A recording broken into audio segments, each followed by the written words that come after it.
Muppity mup mup, yo, what's up, It's your boy, Len, coming at you from the Puppet Palace, the Devon Dungeon, to talk to you today about a Mathias movie night. What's going on, fellas? Get excited! Come on, Tyler, come on, get excited!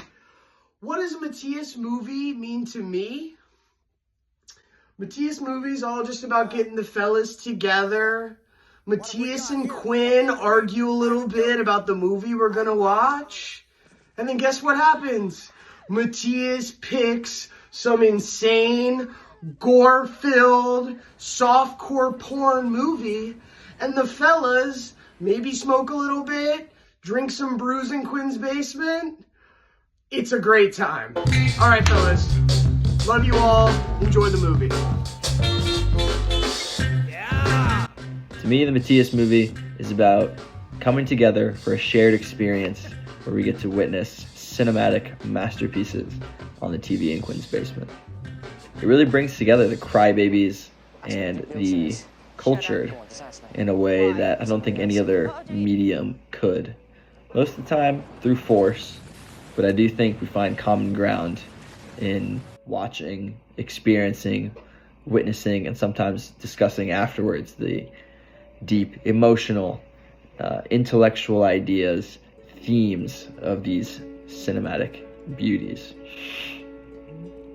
These movements often transcend our individual differences between the crybabies and the culture. When we get to watch them together, it breaks down barriers and opens us up to new connections and new ideas. A wise man once said, Mathias ruins everything with his foreignness. Don't do it! This was fun! No!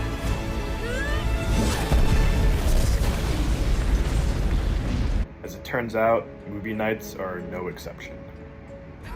Mathias movies have been a long-standing tradition in this friend group for as long as I can remember. Born from our collective inability to democratically select our own movies in a timely manner, Mathias movies provide a quick, yet tyrannical solution.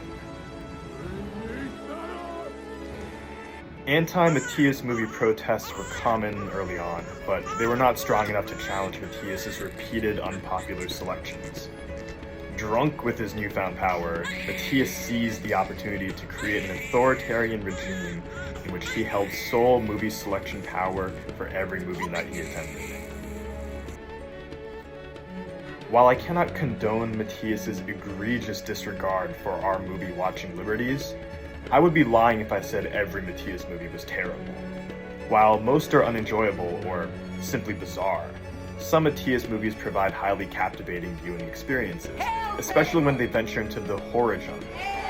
Films such as Hereditary and Midsommar introduced me to A24, a film production company whose movies provide a refreshingly cerebral horror experience compared to the traditional jump scare tactics prevalent within the genre. For better or for worse, Mathias movies have impacted my life by expanding my cinematic horizons. And while I still may be the #1 Mathias movie hater, the one constant they provide when I am forced to view them is that I am surrounded by my dear friends. This inextricable silver lining makes even the worst Mathias movies a bearable experience. What do Mathias movies mean to me? They mean everything. They're a decision to choose, to live, to laugh, to love. They're a choice to set out into the unknown and to explore the human condition on levels that could ultimately be just as unsettling as they might be exciting. To not give in to the Hollywood movie machine that runs on never-ending corporate greed. They're an artistic renaissance, a declaration that the pursuit of art and creativity is a worthy pursuit, and that the journey at the end of the day is more important than the destination. In the words of famous painter Pablo Picasso, art washes away from the soul the dust of everyday life. I refuse to stand by and watch society crumble and pedal to big movie, to conform, to queue like cattle in a line towards never-ending slaughter of any and all original thought and creativity. I leave you with the words of romantic poet Dylan Thomas, a message of action, a line to draw in the sand. Do not go gentle into that good night. Rage, rage against the dying of the light.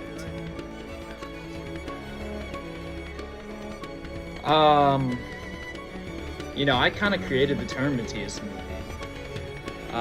Not in a positive light, but, well, let me just take you through it. First, Mathias movies are often foreign, which is not necessarily a bad thing, but they're never in English, and I have to deal with the subtitles, and I'm an anime watcher, I'm okay with subtitles, but for an hour and a half, it's just not enjoyable.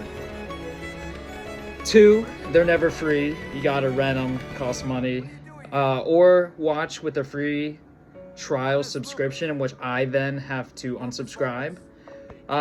That's usually our go-to method. That also is a component of a Mathias movie. 3, it's often a movie I've never heard of, or I would never hear of on my own accord. But where was I going with this? Yeah, sometimes they're good, sometimes they're bad. A couple of bangers. City of God, Y Tu Mama Tambien, fucking... yeah, those movies are all great. I mean, so it's... Bye. So what is a Mathias movie to me? Well, I've been taught many different things about the Mathias movie throughout my life. One being from Tyler, saying Mathias has monopolized the movie industry, can you pick whatever he wants? And then Quinn, who says it's basically nothing, and it's also monopoly. But I have come to find that it is also a monopoly. But there are some good movies, and I do appreciate the effort he makes. There's some, mainly by the same director every time I've seen it, but you try, and that's all that matters. I was midway through shooting Red 1. I had an opportunity to go watch Oppenheimer, and I watched it in the IMAX theater where Christopher Nolan watches and screens his movies, him and Emma, his wife, and I even asked, let me sit where Chris is sitting.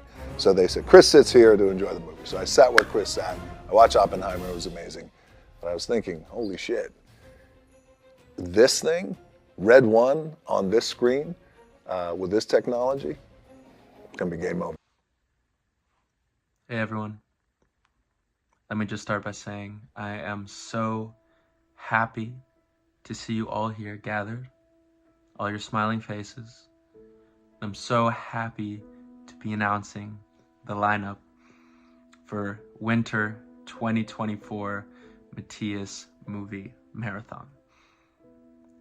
I want to start off by saying, from the bottom of my heart, thank you so much for 5 years now, 5 years of trust, commitment, and sacrifice, watching all these great movies that I have brought to the table. I want to thank every single one of you. Even you, Tyler. Believe it or not, even you, I want to thank you for sitting through and taking what I put down. Thank you for watching those. Thank you for your feedback. Thank you for your complaints. And thank you for the love. Thank you for everything. I'm so thankful for every single one of you. I'm so thankful for everything we've been through. And I'm so thankful to keep watching these movies for the upcoming years. I'm so excited to announce the new movies. This year, we will be showing 2 movies on Blu-ray. We will be showing 1 movie on streaming, and we have multiple options for cinema experiences. Cinema Mathias movie experiences. With the first movie, I am announcing Stanley Kubrick's Barry Lyndon, 1975. A bit of a flop when it came out, but now regarded as one of his best. On Blu-ray disc, ready for us to watch. The second movie I'm announcing physically, our anime fans will be quite happy with this. I am announcing Ryusuke Hamaguchi's Drive My Car. 2021 Oscar winner, Best International Film. 3 hours long, about humanity. We're knocking this shit out. For the streaming movie, I'd like to announce Las von Trier's Breaking the Waves, a beautiful story made using the Dogma 95 movement about a woman who experiences sexual lust despite her disabilities. And finally, we are going to be having a great event for the Nosferatu premiere. I would like to announce that I also promised my dad I would watch it with him, so he will be joining, and the boys will be seeing Nosferatu. Additionally, we may have opportunities to go watch the new Bob Dylan movie with Timothée Chalamet, and go watch Baby Girl if we want to see a woman get dominated. Thank you so much for your trust, your love, your good spirits, your high energy, and for staying alongside me all these years. And thank you for watching the Mathias Movie Doc.